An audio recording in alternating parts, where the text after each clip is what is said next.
Joined by veteran political strategist, former DNC senior advisor Steve McMahon, and Trump supporter and chief strategist with America's Liberty PAC, Jesse Benton. Guys, good morning to both of you. Good morning. Good morning. Steve, I'll begin with you. 3 or 4 days in a row now where Clinton is taking questions from reporters. Is this a response to what some say is that disappearing convention bounce? Well, I don't think so. I mean, I think that it's always been the plan post-Labor Day to run a more traditional campaign, which includes having a plane, inviting reporters onto the plane, and running a more transparent operation. The month of August was really about fundraising, and she raised $145 million or something, which is what she needed to do. And I think she's ready for the fall, and you can see it. You can see it this morning, and you're going to see it, I think, every day. Do you believe she's getting different treatment from journalists, moderators, the press in general than Trump is? Well, I mean, I think she's getting different treatment. So Trump, for instance, gets a complete pass on his tax returns, and the fact that a lot of people say he didn't pay any taxes, to use a Donald Trump kind of a reference. She certainly has gotten a lot of questions about her emails and about the Clinton Foundation, whereas Donald Trump hasn't gotten nearly as many questions about his ties to Chinese banks and the Russian government. But I do think Donald Trump has gotten a fair amount of scrutiny for all the ridiculous and stupid and inane things that he said, which only continue. So if you're a reporter covering Donald Trump, you really have to pick your shot because there's so many things to criticize him for. And I guess the business stuff and the failure to pay taxes is just something that's fallen by the wayside. But I think Hillary Clinton will pick up on that. Jesse, Donald Trump has largely sidestepped calls for him to release his taxes, being able to move on to different topics and sort of sweep the controversy of the day under the rug. But the criticism from last night's Commander-in-Chief forum was that the questioning of Donald Trump was benign. Do you agree that the questioning could have been tougher and that he largely is able to sidestep some of these serious issues?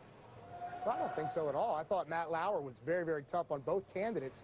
And I thought Donald Trump acquitted himself pretty well last night, whereas Hillary Clinton had a disastrous performance and had to try to reset this morning with a grueling 7-minute news conference, taking all of 4 questions. I don't think Josh Ernest is particularly sweating his job security over that one.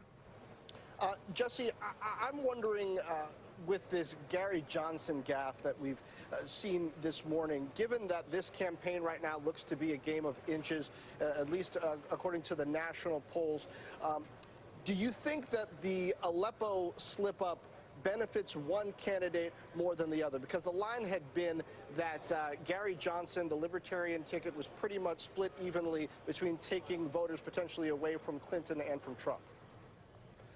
I think that Gary Johnson, if he was running an ideal campaign, would go after the non-interventionist coalition of the Republican Party, and he would have to show a little bit more zip on foreign policy. He's just not particularly learned or informed on foreign policy, and it's been kind of all over the place. So I think this actually helps Trump, and I think as Trump is really locking down the non-interventionist wing of the Republican Party and the vast majority of Americans that are just sick and tired of all these foreign wars and getting involved in every single nation's business.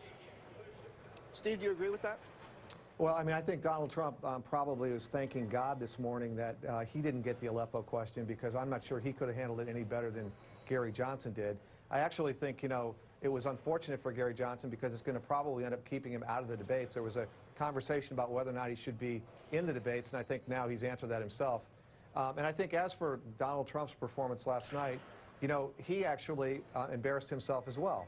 I mean, by saying that generals have been reduced to rubble, by revealing what he heard in the intelligence briefings, which actually isn't what is usually covered in an intelligence briefing, probably something made up, like so many other things Donald Trump does routinely.